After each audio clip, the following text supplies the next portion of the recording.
What's going on, everybody? You are listening to the Early Risers podcast. I'm your host, Schuyler Diehm, and I am an early riser. Now, if you are a first-time watcher or listener to the show, I'd like to welcome you. The show is all about helping you live a more effective life, and it's called the Early Risers podcast because that's what I believe an early riser is. It's someone who wakes up earlier than they have to, and not only just wakes up earlier, but also uses that time effectively to benefit them. So if you have to wake up at 8 a.m. to get to work on time, and you decide to wake up at 7:30, and for those 30 minutes you perform some sort of a morning routine, you're an early riser.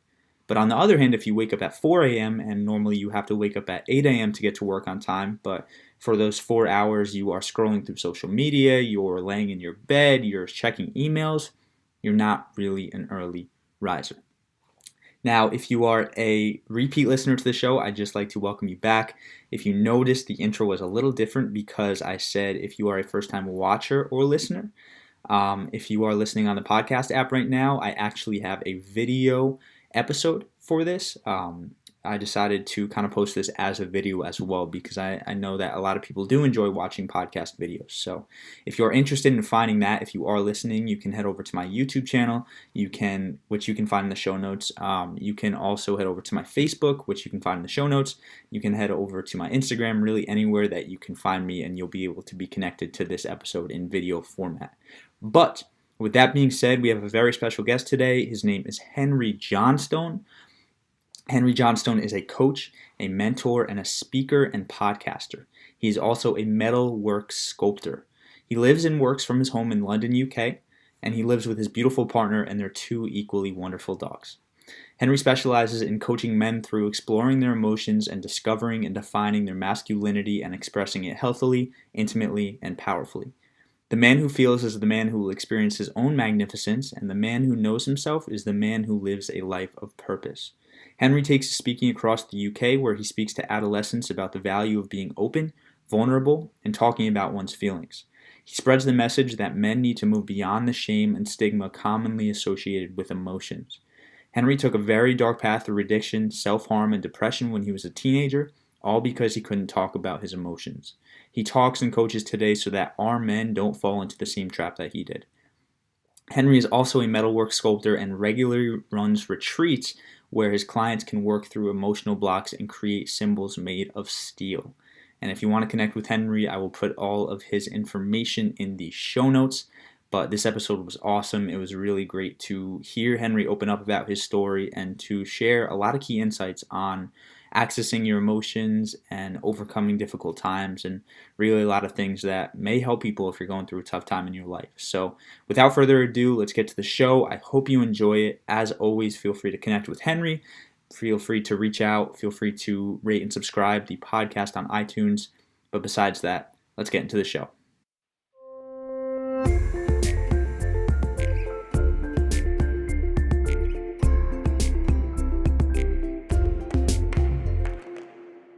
So today's special guest is Henry Johnstone. How you doing today, Henry?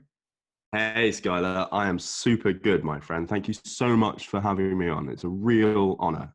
Of course, man. It's a pleasure. Do you mind kind of starting us off, just sharing a little bit about who you are, your story, what you do, kind of how you got here, and everything that, the basic Henry 101?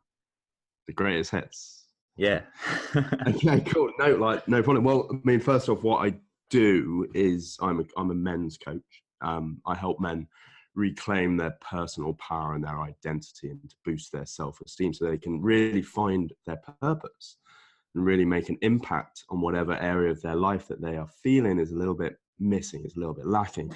And how I came to this was I had an incredibly difficult journey through masculinity, which manifested in me getting bullied a lot, feeling very isolated, incredibly rejected, a lot of disappointment from my family laid onto me. I really didn't know who I was, where I was going. I only really knew that I was terrible at whatever I put my hands to. And that manifested in big addiction problems, self-harm problems, huge swathe of mental health diagnoses, which I just took on as being a label and who I was. And this led to a very, very dark time with self-harm. I think I would have died within a couple of days had I not gone into rehab when I did. Went into rehab, turned it all around. And now I run a thriving metalwork sculpture business, which I combine with my one set wouldn't amount to anything. And I was the guy who would tell myself, I'll never amount to anything. I can't do this. But yet I'm here today as a testament that I can. And it's all down to a very, very simple little tweaks. And that's what I do with my clients. Awesome, man. And that's so powerful. I think like, the people who have these outcomes of just like the most powerful, like they're doing great things in life, are the ones who have those tough childhoods and those tough experiences. So thank you for sharing about that. I definitely do want to dive into kind of your transition, what kind of got you into doing what you do and understanding like why it's so powerful. So I guess like the first question I would have is, out of all the things you could have done in life, right? All the different paths you could take, what led you to coaching men on things such as power and identity and self-esteem? Okay, so there's two prongs to that. There's one like inbuilt compulsion I have to help people and to be of service and ultimately to be useful. I love to be useful. That's why I always try and bring like real value and connection. Hang on. And that gives me a deep sense of satisfaction and fulfillment that I'm being useful to my fellow man. And what backs that up is that I know how it gets, Schuyler. I know how disempowered and powerless the journey can feel. And I want to help men who are in that place, because I never had the message that actually this wasn't who I was. This was simply just a part of my story. I never heard the message that I could absolutely achieve whatever I wanted to achieve. And I had to find that message within myself. And the reason why I help men is that I can fast track that transition and that development, because no one should have to suffer in silence. And it's like there are voices out there to help support men, but there just aren't enough of them, and they simply aren't united enough. So I'm making a push to bring together, I've had my podcast myself, to bring together messages from men that empower men to say that it may be now, but it doesn't have to be. Don't let this moment dictate the next, which is actually a saying I stole from one of my very, very good friends, Brian Cardoza. So thank you, Brian, for that incredibly powerful soundbite. Oh, awesome, man. I did have a question that popped up through that. So you said like you didn't really have guidance at that point and you kind of found it within yourself. And this is something that I've been thinking about a lot recently in terms of people ready to be helped. Because you can go out and you can, tell people this is what you have to do to be happier. Like this is the path you have to take. And of course it's not a specific path, but there's a framework, there's key things that you should be doing. But a lot of people just aren't ready to hear that, even if they are at like a pretty low point in their life. I guess the first question would be, do you think that when you were going through your tough times, if someone had reached out to you and you didn't necessarily search for it, but someone came to you and had told you, hey, like, look, this is what you can do. Like you have a way out of this. Do you think you would have been ready to take those steps? Or do you think it was something that you had to find yourself? I think towards the end, I would have been ready. Maybe not in the beginning, because in the beginning of addiction and mental health, it's all kind of going up and down, and it's never a continuous state. It's when it becomes continuous and it becomes, I felt when it becomes totally a feeling of total powerlessness over your situation, that's when the grim reality sets in, the loneliness, the feeling of powerless on its own is incredibly disempowering and just made me feel rubbish and horrible.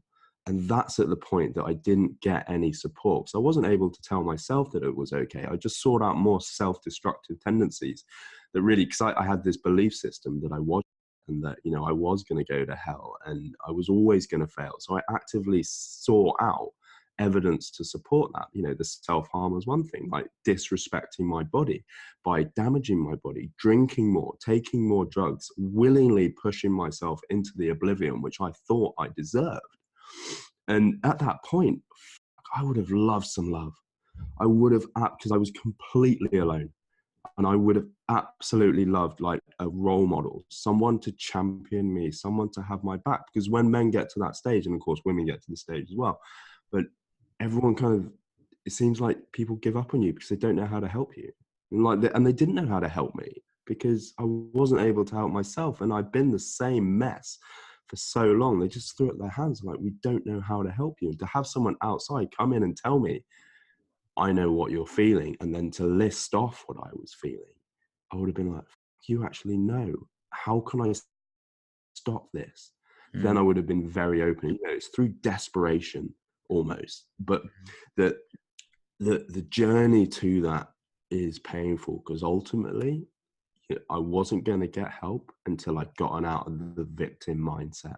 And I'm sorry for all your listeners who think, I'm not a victim, but if you're continually damaging your life and you're not doing something about it, you will have some element of the victim mindset going on. And it is tough to hear, but that tough to hear part is the absolute start to your regeneration, because suddenly you take it on board. You're like, I've been blaming so many other people and so many other situations for my situation, but really I was in control all the time. How do I move forward from this? Now I'm in control of it. And that is a hard thing to do. That takes real courage, and you can do it. Anyone listening, you can do it, but there is also help for you to help you move faster forward from that point. Oh man, I love it, man. And I do think like so many people need that message. And I think for men especially, and, you know, obviously women too, like power and individuality and identity and self-esteem are big issues in today's society. And, you know, it's obviously stemming from a couple different things, and there's a lot that goes into it. But do you see something that is really majorly affecting people who are prone to those issues? Like, is there something in today's culture or anything that really, really contributes to that? The money-making machine, Mm, as in the advertising that we're bombarded with the noise of social media. And it's almost become like this mute point. Like, it's so obvious that people have stopped talking about it. But what we have, like, simply through advertising, let's look at how masculinity is portrayed through advertising. And we have a lot of unhealthy pinnacles of masculinity to seemingly define ourselves by. You know, if I'm not hyper masculine, like if I'm not muscly, if I'm not incredibly successful with women or incredibly successful with men, if I'm not the alpha, then who am I? I'm a beta. And it's like, where do these definitions come from? No, you're just you. It's all right. The reason why they're sending out this message is to prey on that exact point that you're reacting to. They are selling you an ideal which is unattainable, which is their idea of perfection, to make you want to buy into whatever they're selling because you think you are not that. And then we go to social media, and digital lifestyle is not real. Okay, there's a simple fact of it. You will find very few men of authenticity on there, and I'm talking men who project the image of success. So success is massive. You know, in the coaching world, it's huge because everybody wants success. Everyone wants to make a bit of money. You know, people want this perfect life, and you see a lot of people doing exactly what the advertisers do. They're picking on people's insecurities and then going, well, I've got this, so I can give you this. Whereas, you know, to blow my own trumpet, I regularly go on social media and I cry. You know, mm, it's like, I'm having a really hard day. I'm not infallible. Yes, I'm a coach. Yes, I've turned my life around, but me, I'm still human. You know, I'm still human. I still suffer from moments of like a lack of confidence. My self-esteem will take a beating because I practice what I preach, Schuyler. You know, I am me. I am not. I went through the pain of trying to be someone I was not, trying to find that identity that fit. And it just so happened, you know, when I grew up, the biggest male identity that I was drawn to was James Bond, you know, and he was an absolute bastard. You know, he was not a nice guy back in the day. You know, he was all very smooth and suave, horrible to women. You know, so I tried on that. It didn't work. And then, I looked at big muscly dudes and was like, oh, maybe I'll try on that. It didn't work. I tried to be cocky, Jack the lad. It didn't work. And what I was missing was just returning back to, wait, who am I? But I didn't know how to do that. And that's why coming to that point where you realize that you're looking outside of yourself to find yourself, then you can start asking the question. And this is what people who don't go through the addiction path find, because they haven't been taken to their point of desperation and their very darkest point through depression, but they are at a point of like, I feel lost and without purpose. And that's because they don't know who they are. And that's a great place to start from, because it's actually really simple to find out who you are and what your strengths are and what you've been believing about yourself and how to change those beliefs. And then that's the kind of the traditional coaching journey that goes on. So what would you suggest for people who are in that spot, like people who they aren't really sure who they are? Maybe they've tried on a bunch of different identities. None of them have really seemed to work out. Like, is there like a universal starting point? I'd say there is, and it's really simple. It's called values. You've got to find out what your core values are. And your core values, your values that you navigate the world by, they are qualities that you have and qualities that you seek to be fulfilled in whatever action that you take. And the thing is that not many people know about their values. They know what like money has value and this, but they don't know that they've been navigating the world based on these qualities. And once you find out, like, my values are authenticity, courage, creativity, love, challenge, and intimacy, and a few others. And once I found out those, all I had to do was every decision that I made, I just make sure I tick all those boxes. And then from that, I can find out what's out of balance in my life, what values do I have to work on. And then I can look at, wait, how do my values compare to my beliefs about myself? And that's a narrative. So I can look at the narrative of my values aligned. I feel good. And then I compare them to the beliefs that I have. And I'm like, okay, values are truth, beliefs can be changed. So I go about actively changing my beliefs and then giving more evidence to support my values. And if your values are aligned, then that is the undefeatable, bulletproof mindset every single time. And that I have never seen someone do a values elicitation and not have an incredible breakthrough. And they're like, I am a leader, I am compassionate. Financial security actually matters to me. And like, that's a really important one, because money's given as kind of, it's like an ugly word, but it's not, because we deserve to be rich. We deserve to be content. If that money brings you that, that's okay. And that's the core of moving yourself forward. Find out what matters to you, and that will give you a really good map of who you are and what your strengths are. And then it's a process of just doing that, and a lot of coaches will hide behind this as well. I'm a big advocate for calling out rubbish coaches. Okay. There's a lot of them out there. So I always get a lot of hate for this as well, but I don't care. Like, do a values elicitation. That is the first start. That will give you so much. And then if you wanted to get a coach to keep you accountable to following through on your actions, to be in alignment with your values, then fair dues. But this is something you can do on your own as well. I like that a lot. And that's something that is kind of new to me, honestly. My first thoughts when you were speaking on it is, I know like people, they want to, again, it comes back to kind of finding another self-identity. Like, they want to be the perfect person. They want to have like the perfect values. But I guess from my opinion, like, I think when you're listing out those values, it'd probably be important to just be as honest with yourself as possible. And like, Yeah. if there's a value that you want to write down, but you do some deep searching and you realize, maybe that's not really my value, then it's something you shouldn't put on the list. Yeah.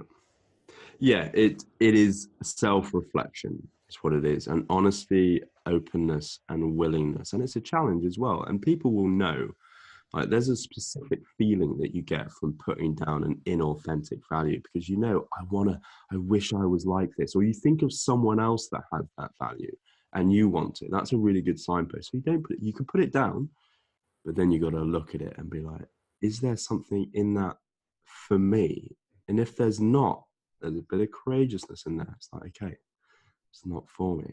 That's why it's great to do it with a coach, because the coach can ask you a series of questions which bring out the value. So it's less like an echo chamber in the head. It is possible. It's slightly more difficult. And what I do with it, like I talk to a lot of men. I'm part of a great, thriving Facebook group, Men Helping Men, and the people that I come across, and they're a little bit lost. I'm like, hey, I'll do a values elicitation with you. It's free. I don't mind. And that will give you a great starting point, and you don't have to pay me $1,000 to get it. And it's that offering of service and value to my fellow man so that I can help them on their journey, and I'm not behind a paywall for it. This is, again, it's about service and empowering people. That's awesome, man. I definitely want to switch gears a little bit and talk about your podcast. It's called the Inner Warrior Podcast, and I really like the concept. Do you mind kind of just speaking a little bit on what it is? If people were interested in checking it out, like what they would be in for? Yeah, so there is a story behind it, and no one's ever asked me, and I've always wanted someone to ask me what it's all about. The reason why it's called the Inner Warrior is because there have been periods in my life where I've risen up, shown incredible resilience, and passed through difficult situations, and I haven't known how I've done it. It's like this an evoking of a part of myself which I never knew existed, and I developed this meditation, this visualization to evoke my inner warrior as I see it. And everyone has something different, but it is that kind of that spiritual part of you, which is your inner light, your inner warrior, if that's the way you like to call it. And everyone's is different. So I was like, I wonder if other people have experienced this before. And that's what I do. I have influencers, but I also have, boots on ground, guys and girls from, who wouldn't class themselves as influencers. They're my favorite guests because everyone's extraordinary. Do you know what I mean? Everyone. You don't have to be someone to be someone. A good friend of mine, Alan Stevens, says, don't try and be the man, just be a man. And that's what it's about. And asking people about the human experience and how they experience trauma, how they experience setbacks and struggles, and how they overcame that and displayed that resilience and that will to survive. Because I think that's universal. And that's what I talk about. I have really open, honest chats about that. And what I love about my guests is they get really real, really real. We sometimes we cry together. Sorry, I just burped. That's cried now, professional. We cry together when we laugh together. But it's all about people expressing their human side, but also bringing value to the listener to give them actionable steps that they can start using today. And I invite everyone on my podcast. I invite the listeners to come on my podcast. We have Men Helping Men roundtables where we tackle particular issues within masculinity, and we have a laugh with it. There's always a lot of love and a lot of laughter, and that's what the Inner Warrior is about. It's about humans being humans, overcoming, talking about the difficult things, and showing people that they can overcome it too. I love that. That's really, really awesome. So I'm definitely big on actionable steps too. Like I'm all about, like, every single thing I put out, I usually like to include, like, okay, how can you use this information? So I know we're all capable of more, right? We have such great inner power. Like you said, we have such great potential, but I know it's tough for a lot of people to see that. So is there something you would recommend to kind of help people reveal that within themselves? Really good way to start is look at how, when you look up to someone, be it a celebrity, someone that you or a father figure, anyone that you look up to, that you feel connected to, and you identify something within them, like, I love this person because they are so strong. I love this person because they're able to speak purely. And it is a simple fact that you cannot see something in someone else unless you have it within yourself. The only difference here is that you're projecting that identification to a safer space of recognition, which is within someone. So I would encourage everyone to, when they have that feeling of admiration, know that you are seeing it within yourself and sit with that. It may be uncomfortable, but absolutely you have that quality within you. And that is a first stage of recognition of just how fucking awesome you are. Mm, I love it, man. I love it. So for the people who are interested in connecting with you, how can they do so? Okay, best way to go is on Facebook. If you type in "fearlessly a man," you'll find me. Also, it's Henry Johnstone, and I know when you type in a name on Facebook, and a million people come up. So just look for a black and white photograph of an incredibly handsome man. Why is it that professional photography makes us look amazing? I don't look like that in real life. Yeah, I don't know. It's Come awesome. find me on the. It's good though, right? It's good. Yeah.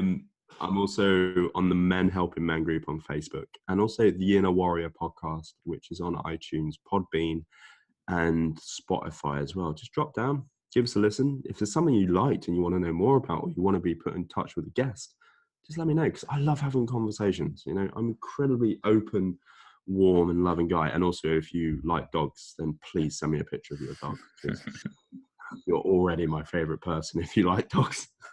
Oh man, and you're definitely not lying about that. I think when I reached out, like it was just instantly welcoming, like ready to have a conversation. So I do appreciate you for that.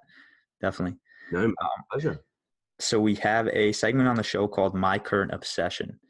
And Ooh. I'm curious, is there something you are currently obsessed with in your life? It could be a picture, a person, a place. It could be a vape, whatever you think you are currently obsessed with.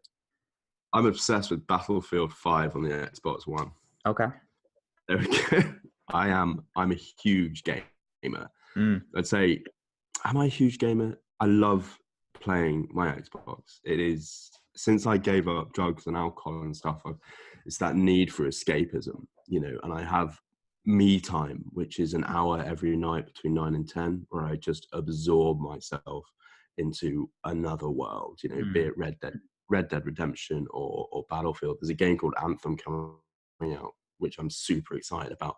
And that's my chance to just tap into my playfulness, laugh and be somewhere else. Like, I'd say obsessed is a strong word, but I absolutely love it. That's at the moment I'm big into my gaming, really into my gaming. Love it. Awesome, man. Awesome. And then do you have a final message for the listeners? You'll never know how powerful you are until you challenge how powerful you can be. I love it. I love it, man. Well, thank you so much for coming on, Henry. This has been a pleasure.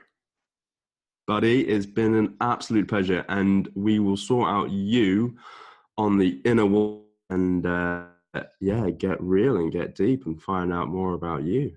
Perfect, man. Guys, thank you so much for watching or listening to this episode of the Early Risers podcast. I hope that conversation helped you in some way. If you are interested in checking out more episodes of the show, make sure you do so on iTunes or Spotify. And if you loved it, make sure you leave us a 5-star rating and review on iTunes. This show is all about helping you, and the only way I can do that is by getting more traction with the show so I can bring on awesome guests.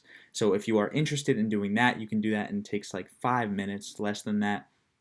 And if you are looking to join our Facebook community, where we are doing Facebook Live interviews like this all the time, as well as a ton of other live trainings, you can do so by checking out the show notes or going to facebook.com/groups/early risers movement or searching Mindset Masterclass on Facebook. But with all that being said, guys and girls, again, I hope you enjoyed the episode, and I hope you are ready to absolutely crush it. We are going to kill it these next few weeks, and I can't wait to talk to you until next time. Keep killing it, and I'll talk to you soon.